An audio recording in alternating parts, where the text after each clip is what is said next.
Hi friends, മറ്റൊരു വീഡിയോയിലേക്ക് നിങ്ങൾക്ക് ഏവർക്കും സ്വാഗതം. ഇന്ന് നമ്മൾ ചാലക്കുടിയിൽ നിന്ന് വേളാങ്കണ്ണി വരെ പോയി വേളാങ്കണ്ണിയിൽ നമ്മൾ കണ്ട കാഴ്ചകളും എല്ലാം ഉൾപ്പെടുത്തിക്കൊണ്ടുള്ള ഒരു വീഡിയോ ആണ് ഇന്ന് നമ്മൾ ചെയ്യുന്നത്. ചാലക്കുടിയിൽ നിന്ന് വെള്ളിയാഴ്ച രാത്രി ഏകദേശം 11:30 കൂടിയാണ് ട്രെയിൻ പുറപ്പെട്ടത്. കാരക്കൽ എക്സ്പ്രസ്സിലാണ് നമ്മൾ പോയത്. നമ്മൾ വെള്ളിയാഴ്ച നേരെ കയറി കടന്നു. അങ്ങനെ വേറെ പ്രത്യേകിച്ചൊന്നും വീഡിയോ ഒന്നും എടുത്തില്ല. ശനിയാഴ്ച രാവിലെ എഴുന്നേൽക്കുമ്പോഴേക്കും നമ്മൾ തമിഴ്നാട്ടിലേക്ക് കടന്നു കഴിഞ്ഞിരുന്നു. അപ്പോൾ നമുക്ക് ചുറ്റും കാണുന്ന കാഴ്ചകൾ തമിഴ്നാട്ടിലെ കാഴ്ചകളാണ്. വളരെ പ്രകൃതി മനോഹരമായ കാഴ്ചകളാണ് നമുക്ക് കാണാൻ പറ്റുക. സൂര്യൻ ഉദിച്ചു വരുന്നുണ്ടായിരുന്നു. അതേപോലെ ഇടയ്ക്കിടയ്ക്ക് ഇറിഗേഷൻ്റെ ഭാഗമായിട്ടുള്ള ചെറിയ കനാലുകളും ചെറിയ തരിശ് ഭൂമികളും അതേപോലെ കൃഷി സ്ഥലങ്ങളും എല്ലാം കടന്നാണ് നമ്മൾ വേളാങ്കണ്ണിയിലേക്ക് യാത്രയാവുന്നത്. ട്രെയിനിലിരുന്നു കൊണ്ട് ഇതെല്ലാം കാണുക എന്ന് പറയുന്നത് വളരെ മനോഹരമായിരുന്നു. പിറ്റേ ദിവസം ഏകദേശം 11 മണിയോടുകൂടി നമ്മൾ ആദ്യത്തെ ഡെസ്റ്റിനേഷനായ നാഗപട്ടണം എന്ന് പറയുന്ന റെയിൽവേ സ്റ്റേഷനിലേക്ക് എത്തി. ഇപ്പോൾ നിങ്ങൾ കാണുന്നത് നാഗപട്ടണം റെയിൽവേ സ്റ്റേഷനിലേക്ക് നമ്മുടെ ട്രെയിൻ എത്തുന്നതാണ്. ഇവിടെ നിന്ന് വേളാങ്കണ്ണിയിലേക്ക് മറ്റൊരു ട്രെയിനിൽ ഡെമുയിലാണ് നമ്മൾ പോകുന്നത്.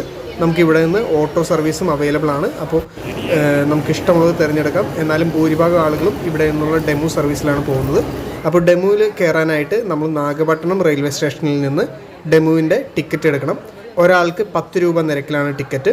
അപ്പോൾ നമ്മളിവിടെ വന്ന എല്ലാവരും തന്നെ ടിക്കറ്റ് എടുത്തു എന്നും അതേപോലെ എല്ലാവരും ട്രെയിനിൽ കയറിയെന്ന് ഉറപ്പുവരുത്തിയതിന് ശേഷം മാത്രമേ വേളാങ്കണ്ണിയിലേക്കുള്ള ഡെമു പുറപ്പെടുകയുള്ളൂ. അതാകെ ഒരു സ്റ്റോപ്പേ ഉള്ളൂ. ഇവിടെ നാഗപട്ടണത്ത് നിന്ന് തുടങ്ങിക്കഴിഞ്ഞാൽ വേളാങ്കണ്ണി വരെയാണ് ഈ ട്രെയിൻ ഉള്ളത്. ഇപ്പോൾ നിങ്ങൾ കാണുന്നത് ആ ഡെമു ആണ്.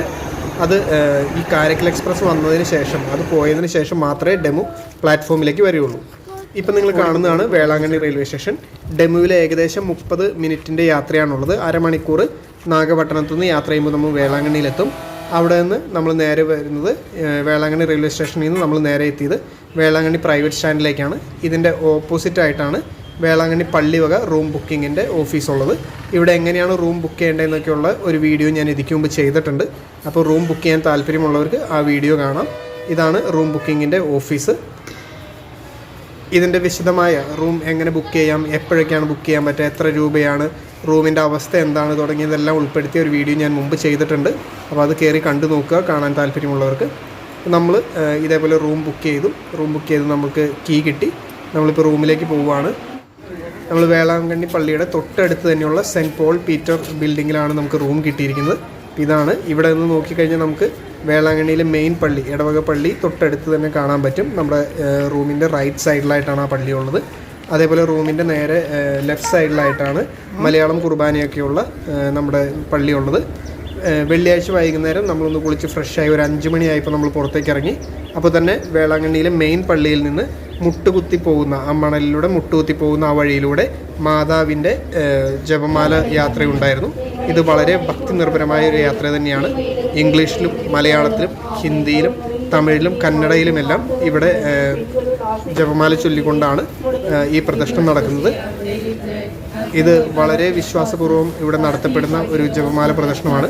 അപ്പോൾ വെള്ളിയാഴ്ച ദിവസങ്ങളിൽ ആരെങ്കിലും ഇവിടെ വേളാങ്കണ്ണിയിൽ പോകുന്നുണ്ടെങ്കിൽ തീർച്ചയായും 5 മണിക്കുള്ള ഈ ജപമാല പ്രദക്ഷിണത്തിൽ പങ്കെടുക്കാനായിട്ട് പ്രത്യേകം ശ്രദ്ധിക്കണം.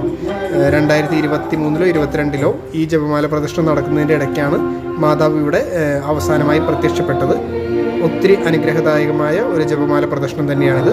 ഇതാരും മിസ് ചെയ്യരുത്. വെള്ളിയാഴ്ച പോകുന്ന എല്ലാവരും തന്നെ ഇതിൽ പങ്കെടുക്കാനായിട്ട് പ്രത്യേകം ശ്രദ്ധിക്കുക.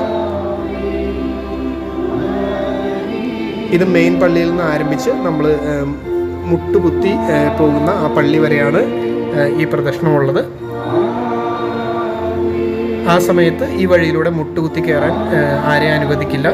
അതേപോലെ തന്നെ നടുവിലെ ആ മണൽ വിരിച്ച വഴിയിലൂടെ നടന്നു പോകാനും ആരെയും അനുവദിക്കില്ല. 2 സൈഡിലൂടെ വേണം നമുക്ക് പോകാനായിട്ട്.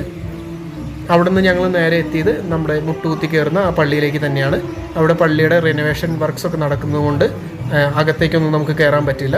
ഇവിടെ ഫ്രണ്ടിൽ നമുക്ക് ആ സമയത്ത് ഈ മാതാവിൻ്റെ ജപമാല പ്രദക്ഷിണം കഴിഞ്ഞ ഉടനെ തന്നെ കുർബാനയുണ്ട്. അതിൻ്റെ ഈ പള്ളിയുടെ തൊട്ട് വലതുവശത്ത് തന്നെയായിട്ട് നമുക്ക് അത്ഭുത ഉറവയുടെ സ്ഥലമുണ്ട്. അതേപോലെ പള്ളിയുമായി ബന്ധപ്പെട്ട സാധനങ്ങൾ വിൽക്കുന്ന രൂപങ്ങളും തിരികളൊക്കെ വിൽക്കുന്ന കൗണ്ടറുകളൊക്കെ ഉണ്ട്.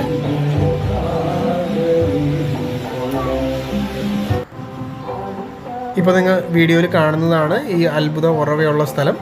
നമ്മൾ തൊട്ടടുത്ത കൗണ്ടറിൽ നിന്ന് മാതാവിൻ്റെ രൂപത്തിലുള്ള വാട്ടർ ബോട്ടിലുകൾ വാങ്ങിക്കുകയാണെങ്കിൽ ഇവിടെ നിന്ന് അത്ഭുത വെള്ളം ഉറവയിൽ നിന്നുള്ള വെള്ളം നിറച്ച് നമുക്ക് കിട്ടും. അത് നമുക്ക് വീടുകളിലേക്ക് കൊണ്ടുപോകാൻ സാധിക്കും.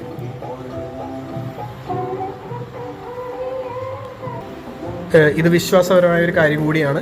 ഇവിടെ വരുന്ന ഭൂരിഭാഗം ആളുകളും ഇങ്ങനെ വെള്ളം ഇവിടെ നിന്ന് വാങ്ങിച്ചു കൊണ്ട് പോകുന്നുണ്ട്. ഇപ്പോൾ ഇതിൻ്റെ പുറകിലായിട്ടാണ് ആ ഉറവയുള്ളത്. അപ്പോൾ അവിടെ നിന്ന് വെള്ളം എടുത്ത് നമുക്ക് കുപ്പിയിലാക്കി തരാനായിട്ട് അവിടെ 2 സ്റ്റാഫുകൾ ഇപ്പോൾ ഇരിക്കുന്നുണ്ട്. മുൻപെല്ലാം നമ്മൾ വരുമ്പോൾ അവിടെ ഒരു കിണറായിരുന്നു, അതിൽ നിന്ന് നമ്മൾ തന്നെ കോരി നിറയ്ക്കുന്നൊരു പതിവായിരുന്നു. ഇതുപോലെ തന്നെ ഈ പള്ളിയുടെ മുറ്റത്തായിട്ട് മരങ്ങളിൽ ഒത്തിരി തൊട്ടിലും അതേപോലെ മഞ്ഞച്ചരട് അതേപോലെ കുറേ സാധനങ്ങൾ കെട്ടിവെച്ചിട്ടുണ്ട്. കഴിഞ്ഞ തവണ ഇവിടെ വരുമ്പോൾ ഇവിടെ പള്ളിയിൽ നിന്ന് തന്നെ അനൗൺസ്മെൻ്റ് ഉണ്ടായിരുന്നു, ഇത് പള്ളിയുമായി ബന്ധപ്പെട്ട ആചാരങ്ങളല്ല എന്നുള്ള രീതിയിൽ. അപ്പോൾ അവിടെ വരുന്ന തമിഴ് വംശജരാണ് ഇത് കൂടുതലായിട്ടും ചെയ്യുന്നത്. പേഴ്സണലി ഞാനതിൽ വിശ്വസിക്കുന്നില്ല. ഇപ്പോൾ നമ്മൾ നിൽക്കുന്നതാണ് മലയാളം കുർബാന അർപ്പിക്കുന്ന വലിയ പള്ളിയാണിത്. ഇവിടെ എല്ലാ ദിവസവും രാവിലെ 9 മണിക്ക് മലയാളം കുർബാനയുണ്ട്. അപ്പോൾ നമ്മൾ വെള്ളിയാഴ്ചയൊക്കെ അല്ലെങ്കിൽ നമ്മൾ വേളാങ്കണ്ണിയിൽ പോകുന്ന മലയാളികളായ നമുക്കെല്ലാവർക്കും ഇവിടെ വന്ന് മലയാളം കുർബാന കാണാൻ, രാവിലത്തെ മലയാളം കുർബാന കാണണമെന്ന് ആഗ്രഹിക്കുന്നവർ 9 മണിക്ക് മുമ്പായിട്ട് പള്ളിയിലെത്തണം.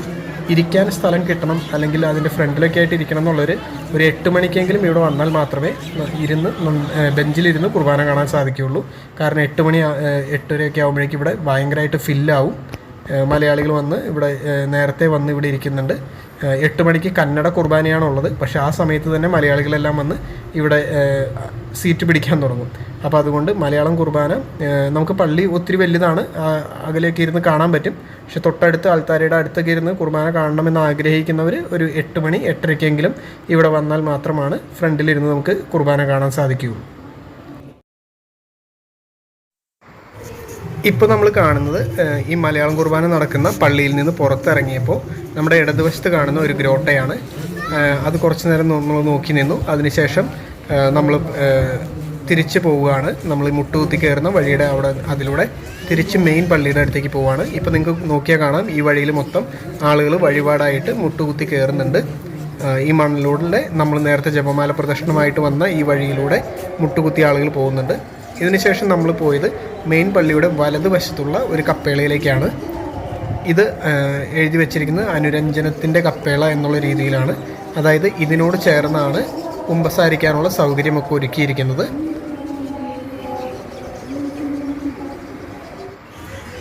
മലയാളത്തിലുള്ള കുമ്പസാരത്തിൻ്റെ സമയമൊക്കെ ഇവിടെ എഴുതി വച്ചിട്ടുണ്ട്.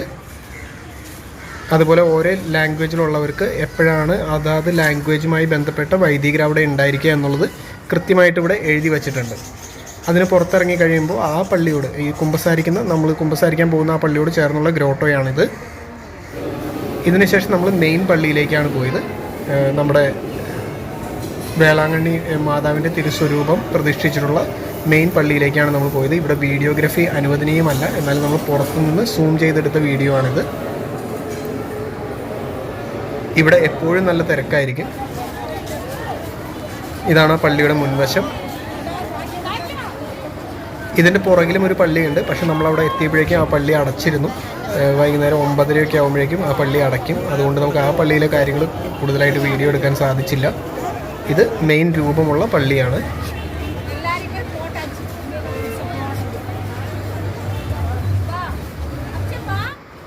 ഇത് കണ്ടു കഴിഞ്ഞ് നമ്മൾ നേരെ ഇറങ്ങിയത് ഈ പള്ളിയുടെ നേരെ ഓപ്പോസിറ്റ് കടലിലേക്ക് പോകുന്ന വഴിയിലാണ്.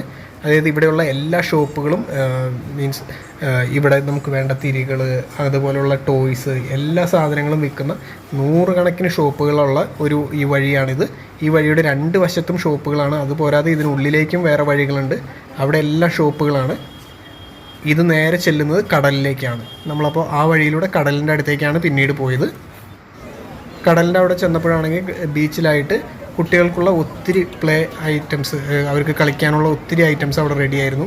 അതേപോലെ മുതിർന്നവർക്കാണെങ്കിലും റിങ് എയർ, ബോൾ കൊണ്ട് പാട്ട എറിഞ്ഞിടുന്നത്, പിന്നെ ഗൺ ഷോട്ട്, അങ്ങനെ ഒത്തിരി ആക്ടിവിറ്റീസിനുള്ള സ്ഥലങ്ങളും ഏരിയകളും അവിടെ ഉണ്ടായിരുന്നു. അപ്പോൾ അതെല്ലാം കുറച്ച് നേരം നോക്കി നിന്നു. നമ്മൾ കുട്ടിയെയും അവിടെ ഒക്കെ കയറ്റി കളിപ്പിക്കുകയൊക്കെ ചെയ്തു. ഇതിനുശേഷം നമ്മൾ പോയത് ബീച്ചിൻ്റെ സൈഡിലുള്ള ഫിഷ് ഷോപ്പുകളിലാണ്.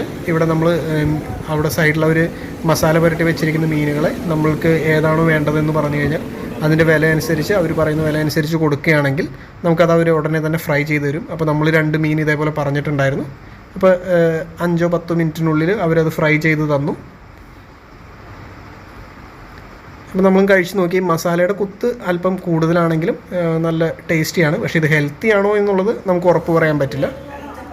പിറ്റേ ദിവസം ഞായറാഴ്ച രാവിലെ എഴുന്നേറ്റപ്പോഴുള്ള കാഴ്ചയാണിത്. റൂമിൽ നിന്ന് നമ്മൾ നേരെ നോക്കുമ്പോൾ സൂര്യൻ ഉദിച്ചു വരുന്നു. ഇത് വളരെ നല്ലൊരു കാഴ്ചയായിരുന്നു. നമ്മുടെ റൂം കിഴക്ക് സൈഡിലെ അറ്റത്തായതുകൊണ്ടും ഈ പള്ളിയുടെ സൈഡിലായതുകൊണ്ടും നമുക്കിത് ഭയങ്കര കറക്റ്റായിട്ട് കാണാൻ പറ്റി. നമ്മുടെ പിന്നെ ഫോണിൻ്റെ ഒരു ക്ലാരിറ്റിയുടെ കുറവ് കൊണ്ട്, അല്ലെങ്കിൽ ഫോണിൻ്റെ ഒരു ഇത് കുറവ് കൊണ്ടാണ്, ക്യാമറയുടെ ഒരു കുറവ് കൊണ്ടാണ് നമുക്കിത് അത്രയും ഭംഗിയിൽ നമ്മൾ ആസ്വദിച്ച് അതേ ഭംഗിയിൽ ഷൂട്ട് ചെയ്യാൻ പറ്റാതിരുന്നത്. അപ്പോൾ പരമാവധി ഈ ബിൽഡിങ്ങിൽ തന്നെ നിങ്ങൾ റൂം എടുക്കുകയാണെങ്കിൽ നിങ്ങൾക്ക് ഈ പറഞ്ഞ പോലെ ഇതൊക്കെ ആസ്വദിക്കാൻ പറ്റും. അവിടെ നിന്ന് നമ്മൾ നേരെ മലയാളം കുർബാന നടക്കുന്ന സ്ഥലത്തേക്കാണ് പോയത്. ആ പള്ളിയിലേക്കാണ് ഞാൻ നേരത്തെ പറഞ്ഞ പോലെ നമ്മൾ മുട്ടുകുത്തി കയറുന്ന വഴിയുടെ അടുത്ത് തന്നെയുള്ള ഈ പള്ളിയിലേക്കാണ് പോയത്. ഇവിടെ രാവിലെ 9 മണിക്കാണ് കുർബാനയെങ്കിലും നമ്മളൊരു 8 മണിയായപ്പോഴേക്കും ഇവിടെ എത്തി. 8 മണിയാകുമ്പോൾ നമ്മൾ എത്തുമ്പോൾ തന്നെ നമുക്ക് ഫ്രണ്ടിൽ നിന്ന് നടുവിലത്തെ റോയിൽ ഫ്രണ്ടിൽ നിന്ന് ഒരു 6-ാമത്തെ 7-ാമത്തെ സീറ്റാണ് കിട്ടിയത്. അപ്പോഴേക്കും മലയാളികളൊക്കെ വന്ന് തുടങ്ങിയിരുന്നു. 8:30 ആയപ്പോഴേക്കും തന്നെ ഒരുമാതിരി സീറ്റുകളെല്ലാം ഫില്ലായിട്ടുണ്ടായിരുന്നു 9 മണിയുടെ കുർബാനയ്ക്ക് വേണ്ടി. അപ്പോൾ സൺഡേസിൽ ഇവിടെ മലയാളം കുർബാനയ്ക്ക് ഒത്തിരി തിരക്കുണ്ടാവും. അപ്പോൾ അതുകൊണ്ട് പരമാവധി നേരത്തെ എത്താനായിട്ട് ശ്രദ്ധിക്കുക. പിന്നെ ഇവിടെ ഓസ്തിയാണ് നമ്മൾ കാഴ്ച സമർപ്പണമായിട്ട് നമുക്ക് കൊടുക്കാൻ സാധിക്കും. ഇപ്പോൾ പള്ളിയുടെ ഫ്രണ്ടിലെ കൗണ്ടറിൽ ചെന്ന് നമുക്ക് പൈസ അടച്ച് ഓസ്തി വാങ്ങിക്കാൻ പറ്റും. അതിവിടെ കാഴ്ച സമർപ്പണമായിട്ട് നമുക്ക് കൊടുക്കാൻ പറ്റും. കാഴ്ച സമർപ്പണത്തിൻ്റെ സമയത്ത് നമുക്ക് എല്ലാവർക്കും കാഴ്ച വയ്ക്കാനായിട്ടും സാധിക്കും. പള്ളിയിലെ കുർബാന കഴിഞ്ഞതിന് ശേഷം നമ്മൾ ഫുഡൊക്കെ കഴിച്ചിട്ട് നേരെ ബീച്ചിലേക്കാണ് പോയത്. നമ്മൾ തലേ ദിവസം ഈ കടലിൻ്റെ അവിടെ വന്നതാണ്. പക്ഷേ ഇരുട്ടായതുകൊണ്ട് നമുക്ക് വെള്ളത്തിലൊന്നും ഇറങ്ങാൻ പറ്റിയില്ല. ഞായറാഴ്ച രാവിലെയാണ് നമ്മൾ വെള്ളത്തിലിറങ്ങി കളിച്ചതൊക്കെ. രാവിലെ ഇറങ്ങുമ്പോൾ ഉള്ള ഒരു ഗുണം എന്ന് വെച്ച് കഴിഞ്ഞാൽ കാറ്റ് കുറവായതുകൊണ്ടും തിരമാലയുടെ ശക്തി കുറവായതുകൊണ്ട് നമുക്ക് ഒത്തിരി ദൂരം ഇവിടെ നടക്കാൻ പറ്റും. പിന്നെ അത്യാവശ്യം ക്ലീനാണ് ഈ ബീച്ച്.